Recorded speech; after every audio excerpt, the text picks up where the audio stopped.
Hello, this is Serge from Skycomp Solutions, and I want to talk to you a little bit about cybersecurity as it relates to Fraud Prevention Month.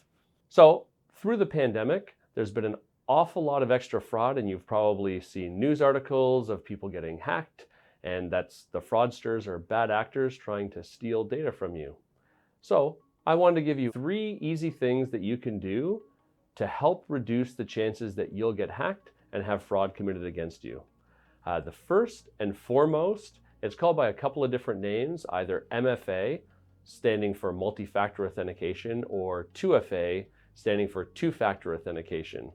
That's where you put in a username and password, and then there's a third option that you get asked to put in a 6-digit code that changes every few seconds. Or maybe it sends a text message to your cell phone, and you have to type in the code that got texted to your cell phone to successfully authenticate.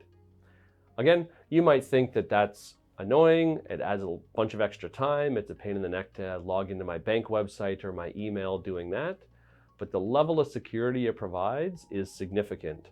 It means if somebody tries to commit fraud against you and tricks you into giving your username and password, they don't have access to your phone or your text messaging, so they can't get that second piece of authentication to log in. So that's my first and major tip. Even though it's a little bit extra work and annoying, you should enable MFA on every single service that allows it. And there's lots of different MFA applications for your Android or iPhone.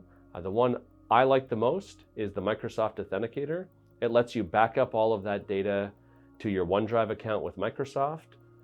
That's important when you get a new phone. When you get a new phone, you're able to restore that backup and have all of those multi-factor options on your new phone.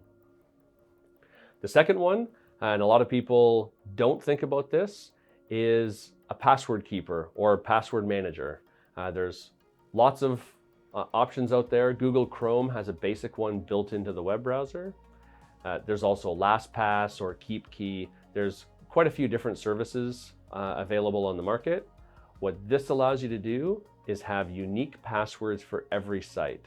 That's the other piece that fraud and hacking can happen with, is when you've come up with one very good password and then you use it everywhere. If one of those sites is compromised, now fraud can be committed against you at all of the other sites. So using a password keeper or a password manager, you generate unique passwords for every site and you don't remember them. You just remember your master password and two-factor authentication to get into your password manager, and then use very unique randomly generated passwords for every service you use. That, again, is the second biggest thing that you can do. And then finally, for the few passwords you have to remember, like for example, the password to get into your password manager, or the password to get into your computer at the office or at home. That password is one that you probably just have to remember. You can't really get into your password manager without already being logged into your computer, for example. So you'll need to know at least 1 or 2 passwords. Generating a strong password that's easy to remember is key. And I did a whole video on this last year, and I'm going to link it hopefully right here to what makes a good password and how can you do it. In essence, you create a sentence in your mind, you take keywords out of that sentence and build your password around that. It becomes very hard for a computer to guess, or what's called brute force, but very easy for a human like you and me to actually remember the password.